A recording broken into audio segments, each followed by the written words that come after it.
Buenas tardes, una semana más. Gracias por estar ahí, gracias por su apoyo. Recuerden que si salen anuncios no es cosa mía. Y aquí tenemos un pequeño clásico de los años 70. Este texto fue muy conocido en los años 70. Lo pequeño es hermoso, Small is Beautiful, de E.F. Schumacher. No sé cómo se pronuncia, ya saben. E.F. que es Ernst Friedrich, fundador del movimiento ecologista en Europa cuando todavía aquello era una cosa seria. Es un libro de economía, pero bueno, más bien una reflexión. A ver, no sé si recomendarles que se compren este texto. Si pueden pagar por él 1 euro, como pagué yo en una tienda en una librería de segunda mano, pues se ha quedado obsoleto en algunos aspectos. Por ejemplo, es el típico que ve como... Ernst Friedrich Schumacher, Lo pequeño es hermoso, editorial Blume, del año 1979, 306 páginas, pero la edición original de 1973. Se ha quedado obsoleto en el sentido, por ejemplo, de que tiene esa visión de que se acaba ya el petróleo y de forma inminente. En el año 73 todavía no había colapsado la Unión Soviética ni la Alemania Oriental. Falla en predecir eso, en predecir el colapso del mundo soviético y también en el colapso del mundo occidental, no soviético, en la desindustrialización. Pues falla en predecir el colapso económico tanto de los unos, pues, la economía planificada, como de los otros, la supuesta economía de libre mercado. Y bueno, sí que intenta ser una tercera vía de verdad, como la que, porque es como el famoso distribucionismo de Chesterton, va por ese camino. Schumacher tiene la particularidad de que era católico de verdad, aquí se citan algunas encíclicas, y quiere esa tercera vía. La cuestión es: lo pequeño es hermoso, que es por una sociedad y una técnica a la medida del hombre. Es un mercado, el mundo como un mercado global, o una economía pequeña, subsidiaria. Permítanme leerles, a ver, en este texto del profesor Rayo que ha salido ya, no sé si era la cita que quería leer, pero como era la que he encontrado, a ver. No, esta no es, no sé por qué tengo esto aquí. Esta. Cuanto más interdependientes se vuelvan las personas de distintas sociedades, más interesadas se mostrarán en cooperar y menos en combatir entre sí. O, a contrario sensu, si los individuos de una comunidad necesitan algún tipo de recurso presente en otra comunidad y debido a las barreras políticas no son capaces de conseguirlo comerciando, entonces tendrán fuertes incentivos para adquirirlos por vía de la conquista y de invasión. Una aldea y un bazar globales. Y dice, pero no un estado planetario. Bueno, eso, un bazar global. O lo que dice Bertrand de Jouvenel, que salió la semana pasada o hace 2 semanas, que dice, todo proceso de repartición, tanto más grave cuanto más afecta a bloques relativamente importantes de recursos, por eso conviene que el proceso general de repartición sea fragmentado en tantos pequeños procesos autónomos como sea posible. Cuanto más global es, más se agrava la tensión. ¿Lo grande o lo pequeño? ¿Quién se equivoca? ¿Quién tiene razón? Bueno, a ver, entonces, piense en... Yo opto por lo pequeño, el mundo subsidiario y la economía subsidiaria. A ver, si todo es como una especie de fichas de dominó y tiras una y se caen todas, pero si tienes diferentes dibujos hechos con piezas de dominó y tiras una, solo se cae su dibujo, no todos los demás. Ya sé que es una analogía un poco simplona. Bueno, pues entonces, en este texto se habla del problema de la producción. ¿El problema de la producción está resuelto? No está resuelto, como hemos visto, como ha pasado ahora con lo de la pandemia y toda esa historia. Y todo el mundo da por supuesto que nunca va a haber más carestías. No sé por qué lo dan, por supuesto. Plan Mansholt. Tal vez alguno de ustedes se acuerde del Plan Mansholt, elaborado por Sico Mansholt de la Unión Europea, que trataba de reducir al mínimo la población agricultora de la Unión Europea. A ver, por cierto, todo esto de la Unión Europea, al final uno piensa, si en realidad también es una economía dirigida. Entonces, ¿qué quiere decir exactamente la palabra capitalismo? Porque viene a ser una economía dirigida. O sea, a este tío, ¿qué le importa lo que hagamos los demás? Bueno, pretende reducir al mínimo la población agricultora de la Unión Europea, concentrar las familias campesinas de pequeños propietarios en unidades agrícolas más grandes dirigidas como si fueran fábricas, tipo Monsanto en el mundo capitalista o los Koljós en el mundo comunista. Se deberá ayudar a los viejos y jóvenes agricultores para abandonar la agricultura. La excusa que pusieron los gerifaltes de Europa fue que los no agricultores viven mejor y trabajan menos y tienen vacaciones. Se congratulan de que el porcentaje de gente que trabaja en el campo sea cada vez menor. ¿A ustedes todo esto no les suena a cascajo? Un montón de gerifaltes ahí en Bruselas congratulándose de que la población dedicada a la agricultura sea cada vez menor. Otras, las minas de carbón. Cerrar las minas de carbón y suena la alarma. El carbón es el único recurso energético en suelo europeo. ¿Cómo va a ser el futuro? ¿Una especie de huida hacia adelante más rápido, más consumo? ¿O un regreso al hogar? Un regreso al hogar y a una economía pequeña. Eso, que no predice el auge del tercer sector y el fin de la industria en Occidente. Pero aciertan otras muchas cosas bueno, ahora lo van a ver. Desde el punto de vista del empleador, es simplemente un elemento de coste que ha de ser reducido a un mínimo, sus empleados, sino eliminado totalmente y reemplazado por la automatización. Desde el punto de vista del trabajador, es una desutilidad. Trabajar es sacrificar el tiempo libre y el confort y el salario viene a ser una suerte de compensación por el sacrificio. De aquí que el ideal desde el punto de vista del empleador es tener una producción sin empleados, mientras que para el trabajador el ideal es obtener un ingreso sin tener un empleo. Básicamente, ¿qué está prediciendo? Pues eso, la robotización y el famoso sueldo social. Trabajo sin empleados y empleados sin trabajo. Les enseño el libro.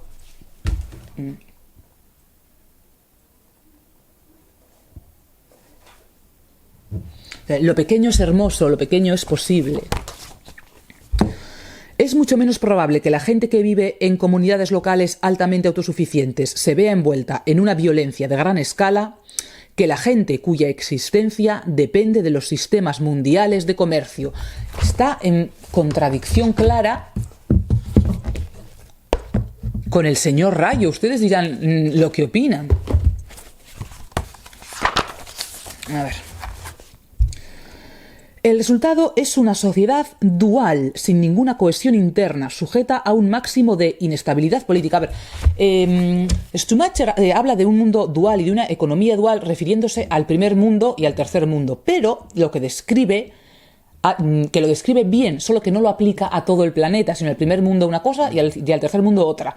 Una economía dual es que va a haber dos economías superpuestas, una que está al abrigo de las vicisitudes del mercado, de gente que no tiene que pagar por sus errores, que es economía antisustancialista, que no hay un nexo entre el bien o el servicio y la riqueza que haya generado, puede permitirse ser antieconómica pues porque está subsidiada o lo que sea.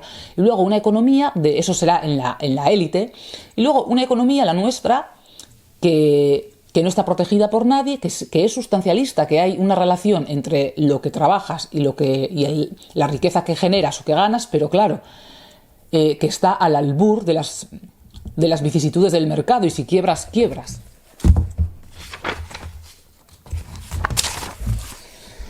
Invariablemente se demuestra que solo son viables aquellas políticas que tienen como resultado el hacer que aquellos que son ricos y poderosos sean más ricos y más poderosos todavía. A ver, es del año 73, tiene cierto aire hippie.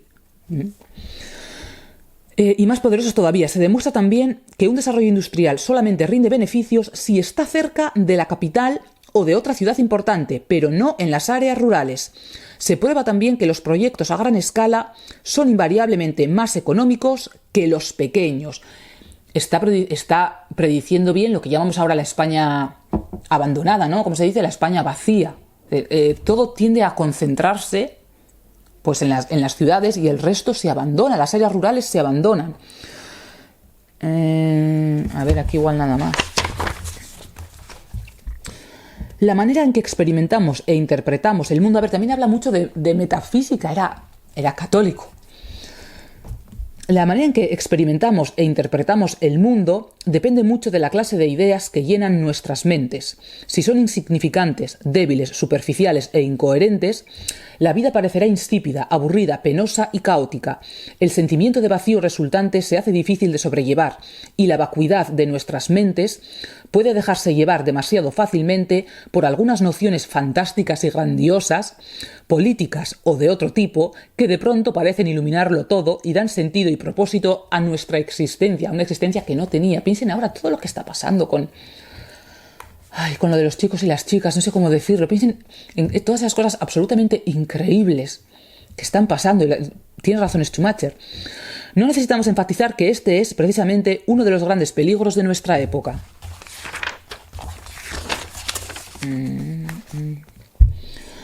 La enajenación da lugar a la soledad y a la desesperación, al encuentro con la nada, al cinismo, a vacíos gestos de desafío, tal como pueden verse en la mayor parte de la filosofía existencialista y de la literatura contemporánea, o bien se transforma, tal como he mencionado antes, en la adopción ardiente de unos principios fanáticos que, mediante una monstruosa simplificación de la realidad, pretenden resolver todas las preguntas.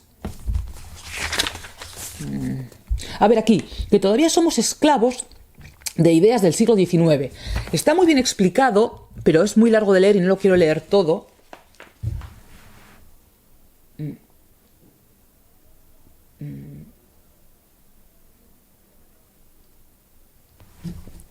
No sé si se habrá visto y viene al final.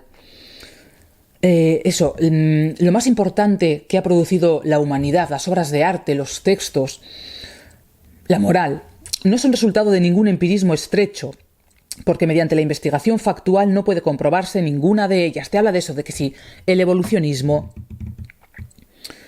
la teoría de Marx, de la teoría de la estructura de Marx, todas las manifestaciones elevadas de la vida humana, la religión, la filosofía, el arte, lo que Marx llamaba los fantasmas del cerebro de los hombres, no son nada más que suplementos necesarios del proceso de la vida material. Y es una idea diecinuevesca que parece que hemos heredado. Los logros culturales más altos del hombre no son nada más que fruto de la ambición económica o la expresión de frustraciones sexuales. El freudismo también aparecía. Eso es lo que hemos heredado del siglo XIX. Para sus autores, estas ideas eran simplemente el resultado de sus procesos intelectuales. Pero lo que nadie tiene en cuenta nunca, en la tercera y cuarta generación, esas mismas ideas se han convertido en las herramientas e instrumentos a través de los cuales el mundo se experimenta e interpreta.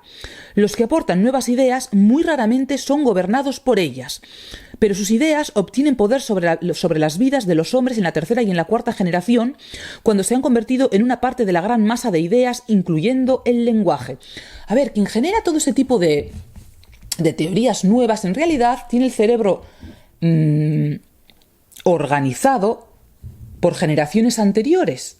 Pero claro, esas ideas, cuando pasan a la corriente principal de la cultura, al mainstream, o como lo digan ahora, afectan a otras personas, a generaciones siguientes, cuyas estructuras mentales van a estar ya diseñadas por esas nuevas ideas, cuando la gente que las diseñó no tenía el cerebro amueblado así, sino por generaciones anteriores. Las ideas predominantes del siglo XIX, que pretendían deshacerse de la metafísica, son en sí mismas un tipo de metafísica mala, viciosa, destructora de la vida. Las ideas más potentes del siglo XIX, como hemos visto, han negado o al menos oscurecido enteramente el concepto de niveles del ser y la idea de que algunas cosas son más altas que otras. Esto, por supuesto, ha significado la destrucción de la ética, que está basada en la distinción del bien y el mal, proponiendo que el bien es más elevado que el mal. Otra vez, los pecados de los padres recaen sobre la tercera o cuarta generación. Los hombres que concibieron la idea de que la moralidad es una tontería, lo hicieron con una mente llena de ideas morales. Pero las mentes de la tercera o cuarta generación ya no están equipadas con tales ideas. Lo están con ideas concebidas en el siglo XIX, es decir, que la moralidad es una tontería, que todo lo que parece más elevado no es nada más que algo vulgar y mezquino. La confusión resultante es indescriptible. Que el Leitbild, como dicen los alemanes, la imagen que guía, de acuerdo con la cual la gente joven puede tratar de formarse y educarse, no hay ninguna, o mejor, hay tal confusión y mezcla de imágenes que ninguna guía puede emerger de ellas. Los intelectuales, cuya función sería la de solucionar estas cosas, dedican todo su tiempo a proclamar que todo es relativo o tratan los asuntos éticos en términos del más desvergonzado cinismo. A ver, a cuenta de la... ¿Cómo era? Del mundo azoico, mundo sin animales. Dicen, bueno, en realidad se puede vivir en un mundo sin animales. Recuerden que es el fundador del movimiento ecologista. Se puede vivir en un mundo sin animales, que los únicos animales que son absolutamente imprescindibles para la vida de los humanos son las bacterias que tenemos que nos hacen, que están en los intestinos y no sé qué. No hay ninguna prueba convincente de que la humanidad no pudiese sobrevivir aún como la única especie animal de la Tierra. Personalmente, yo temblaría ante la idea de un hábitat sin animales ni plantas, y sin embargo, millones de habitantes de ciudades jungla como Nueva York, Chicago, Londres o Tokio han crecido y pasado toda su vida en un hábitat prácticamente azoico, dejando a un lado las ratas, los ratones y las cucarachas. Y sin embargo han sobrevivido. Si llegamos a ser independientes de las plantas, la conexión entre el suelo y la civilización se romperá, lo que no ha pasado hasta ahora, no ha pasado nunca. Cualquier cosa que hacemos por el gusto de hacerla solamente, no se presta a ningún cálculo utilitario. Por ejemplo, lo de lavarse. Bueno, yo no lo voy a leer. En ninguna parte esta dicotomía es tan notable como en relación con el uso de la tierra. Al granjero se le considera simplemente como un productor que debe disminuir sus costes e incrementar su eficacia por cualquier medio posible, inclusive si haciéndolo destruye el estado del suelo. La tierra y sus criaturas solo son consideradas como factores de producción, pues eso, el ecologismo. En las grandes ciudades modernas, dice el señor Herbert, el habitante de la ciudad está más aislado que sus antepasados en el campo. El hombre de la ciudad, en una moderna metrópoli, ha alcanzado un grado de anonimato, atomización social y aislamiento espiritual que no tiene ningún precedente en la historia humana. ¿Qué intenta hacer? Irse a vivir lejos del centro. Se transforma en una persona que viaja todos los días al trabajo, lo que en inglés se llama commuter. Lo del movimiento en péndulo. Como la cultura rural se está destruyendo, la gente del campo está huyendo de la tierra, y como la vida metropolitana se está destruyendo, la gente huye de las ciudades. Nadie puede permitirse el lujo de no actuar económicamente, con el resultado de que en todas partes la vida tiende a ser intolerable para todos, excepto para los muy ricos.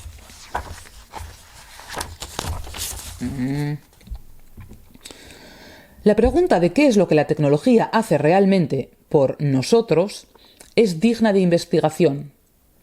La cantidad de ocio real que una sociedad disfruta tiende a estar en proporción inversa a la maquinaria que emplea para ahorrar mano de obra. Obviamente reduce mucho algunas clases de trabajo, mientras que incrementa otras. El tipo de trabajo que la tecnología moderna reduce o elimina es el trabajo que exige habilidad manual y contacto directo con la materia prima de una u otra clase. En una sociedad industrial avanzada, dicho trabajo se ha convertido en algo sumamente raro y vivir decentemente de él es imposible.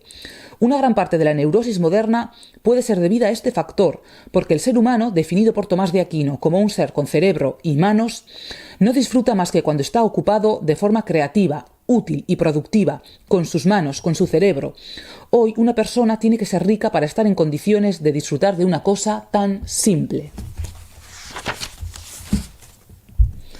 La pobreza de los pobres les impide adoptar con éxito nuestra tecnología. Por supuesto, a menudo tratan de hacerlo, y después tienen que soportar las más desastrosas consecuencias en términos de desempleo masivo, migración masiva a las ciudades, abandono rural y tensiones sociales. Ellos necesitan exactamente lo mismo que nosotros. No más tecnología, sino una tecnología diferente, una tecnología con rostro humano. La vida, trabajo y felicidad de todas las sociedades dependen de ciertas estructuras psicológicas que son infinitamente preciosas y altamente vulnerables.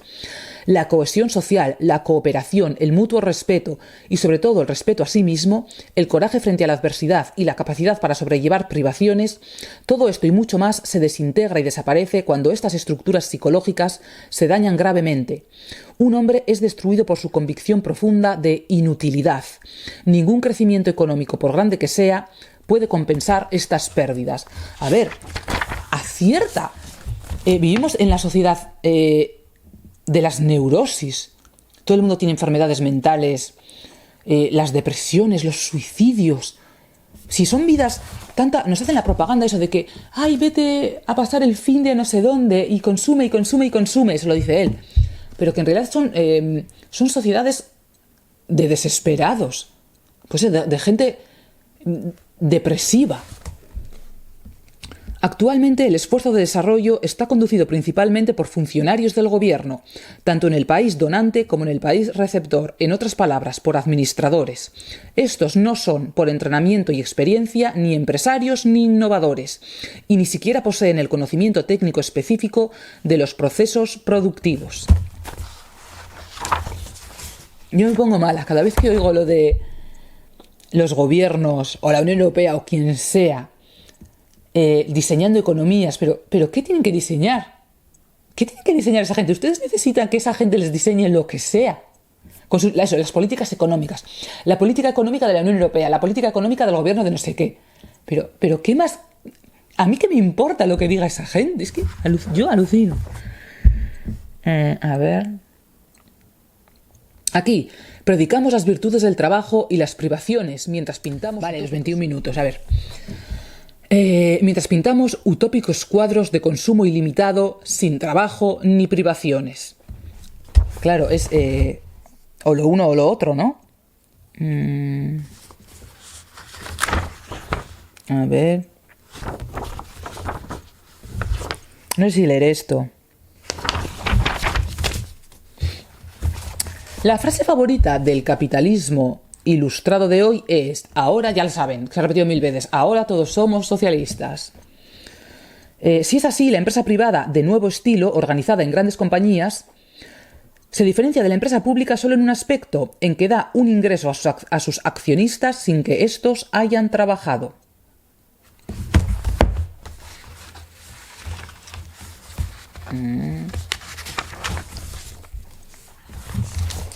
Dice, a ver, es que quería leerles una parte en la que no sé qué habré hecho con ella, si la he puesto... Sí, vale, luego aparece.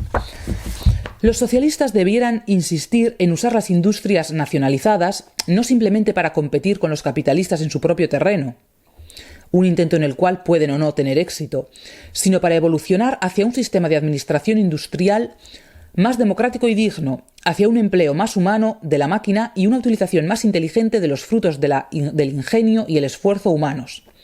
Si pueden hacer esto, tienen el futuro en sus manos. Si no pueden, no tienen nada que ofrecer que sea digno del sudor de los hombres. Pues ustedes verán, pueden o no pueden. Me río por no llorar, ¿eh? Cuando consideramos empresas de gran escala, la idea de la propiedad privada llega a ser un absurdo. La propiedad no es y no puede ser privada en ningún sentido real. En ese tipo de compañías gigantescas, todas esas que cotizan en bolsa, te está diciendo que ese tipo de empresas no se les puede considerar empresas privadas. No hay el mismo vínculo entre ese tipo de accionistas y entre una pequeña empresa de un autónomo. Citando otra vez a R.H. Tawney, que lo vio con suma claridad, tal propiedad puede ser llamada propiedad pasiva, pero no propiedad privada. En la empresa de pequeña escala, la propiedad privada es natural, fructífera y justa. En la empresa de gran escala, la propiedad privada es una ficción cuyo propósito es facilitar a los propietarios sin función que vivan de forma parasitaria del trabajo de otros. No solo es injusta, sino también un elemento irracional que distorsiona todas las relaciones dentro de la empresa. Es lo que decía Bertrand de Jouvenel de lo del corporativismo, de las economías corporativas. ¿Qué más da que sea pública, privada? Todo ese tipo de gigantismo, al final, son empresas privadas. No son empresas privadas. ¿De quién son? ¿Quién pierde cuando funciona mal? Cuando funciona bien ganan todos. Y bueno, si funciona mal, ya sabemos lo que hacen, ¿no? Quitárnoslo a todos del bolsillo para dárselo a ellos. Me río yo de lo de privado y público. La diferencia no es esa. La diferencia es economía corporativa y economía sustancialista, economía de pequeña escala. Todas las presiones de los 100 últimos años y especialmente durante los últimos 30 o 40 años han sido hacia métodos de producción altamente centralizados que ahorran mano de obra y que son intensivos en capital. Lo que necesitamos ahora, en forma urgente, es una nueva serie de tecnologías diseñadas por gente que conozca la necesidad de desarrollar tecnologías que ahorren capital y sean capaces de descentralizarse al máximo. Porque el trabajo productivo es el único medio efectivo de distribución de ingresos, y dice, en los países pobres, por lo de la economía dual, en los países pobres y cada vez más en los países ricos. Recuerden lo de eso, economía dual.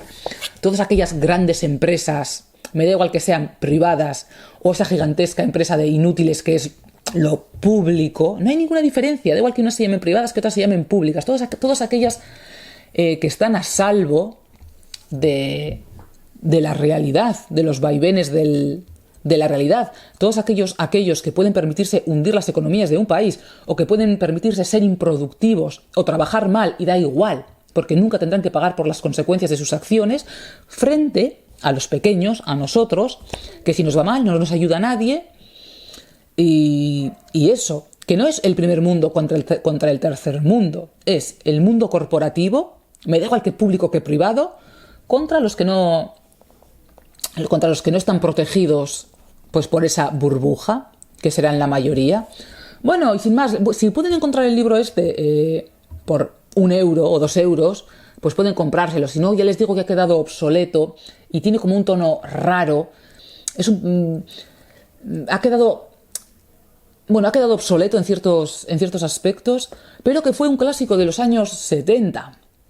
Y sin más, hasta la semana que viene.